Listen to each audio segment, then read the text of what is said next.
শেষ মুহূর্তের ভোটের প্রস্তুতি চলছে। সিলেটে কিন্তু আপনারা জানেন যে ৬টি আসন এবং ৬৮ লাখের বেশি ভোটার কিন্তু এখন পৌঁছে আছেন আগামীকাল সকালের জন্য। এবং এই মুহূর্তে আমরা যে ভোট কেন্দ্রগুলোতে রয়েছি, এই মুহূর্তে রয়েছে আমরা সিলেটের দক্ষিণ সুরমা এলাকার বদিকুনা সরকারি প্রাথমিক বিদ্যালয় যে ভোট কেন্দ্রটি, এখানেই কিন্তু কিছুক্ষণ আগেই আমরা দেখেছি যে নির্বাচনের যে সরঞ্জামাদি সেগুলো এসে পৌঁছেছে।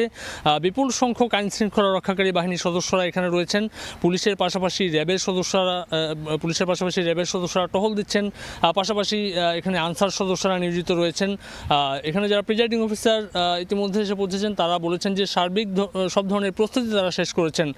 এই কেন্দ্রটিতে ১৮০০-র বেশি ভোটার রয়েছেন যারা আগামীকাল সকালে ভোট দেওয়া তাদের ভোটের যে ভোটাধিকার সেটি প্রয়োগ করবেন এবং পছন্দের প্রার্থী নির্বাচন করবেন।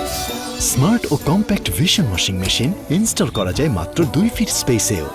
আপনারা জানেন যে এবারের নির্বাচনটি একটু আলাদা। এবারের নির্বাচনে স্বতন্ত্র প্রার্থী যারা রয়েছেন তারাও অনেক শক্তিশালী, হাড্ডাহাড্ডি করবেন লড়াইয়ে। পাশাপাশি বিএনপি এবং জামায়াতের পক্ষ থেকে যেসব নেতাকর্মী রয়েছেন তারা কিন্তু ব্যাপক প্রচারণা চালিয়েছেন। তারা আগামীকাল তারা তাদের এই যে উৎসবমুখর ভোটের পরিবেশ, তারা বলেছেন যে এবারের নির্বাচনে উৎসবমুখর ভোট হবে, সেই পরিবেশটি হয়তো আমরা দেখতে পারবো, এমনটি আসলে সকলেই প্রত্যাশা করছে।